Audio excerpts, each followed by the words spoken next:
Microscopic Milton is very small indeed.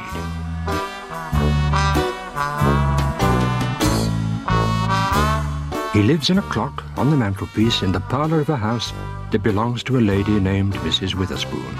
No one knows he's there, apart from Milton's friend Douglas, who spends most of his time asleep in front of the fire, and of course, you.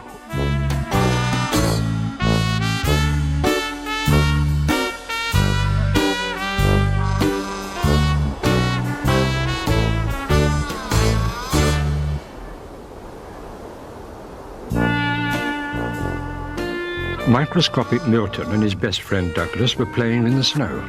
It was quite deep and came right up to Douglas's knees.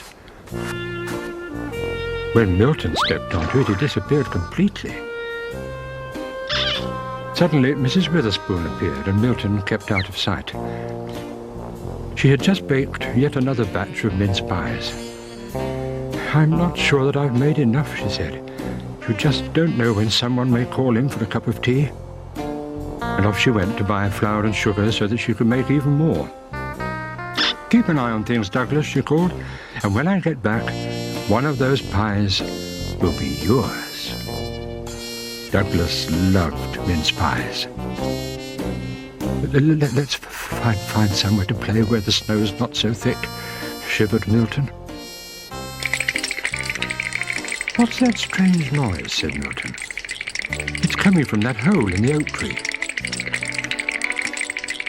Douglas lifted Milton up to the hole, and as he peered inside, he saw two very cold squirrels. "Oh, you poor things," he said. "Go into the house and sit by the fire. Oh, and help yourself to mince pies. Mrs. Witherspoon baked them just in case anyone called round." Douglas wasn't entirely sure that that was what she'd meant, but the squirrels looked so pleased that he didn't argue. The delicious smell of hot mince pies drifted out from the kitchen. All over the garden, birds and animals were peeping out from their hiding places and sniffing the air.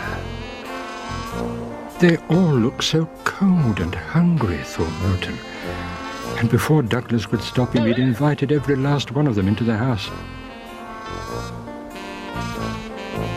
It began to snow again, and a snowflake landed right on top of Milton's head. "Ooh," he said. "Let's go inside where it's warm."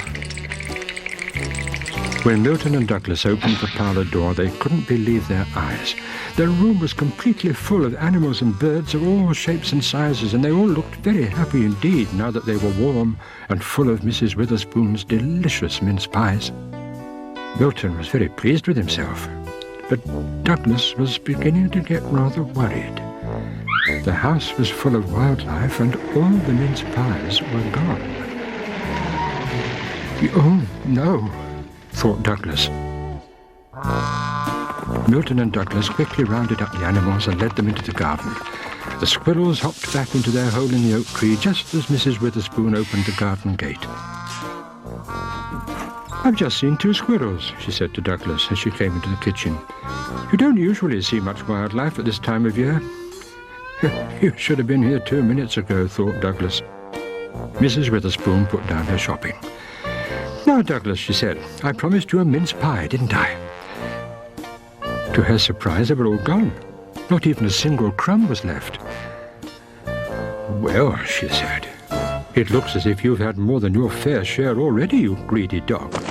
"But I haven't even had one," thought Douglas miserably as he went back into the parlour. "Never mind," said Milton. "I saved one for you." Milton pushed the mince pie over the edge of the mantelpiece, and Douglas gobbled it up in a flash. "I saved it from last Christmas," added Milton. "I never have liked mince pies." Douglas didn't seem to mind and stretched out in front of the fire for another nap. "Roll on, spring," he thought.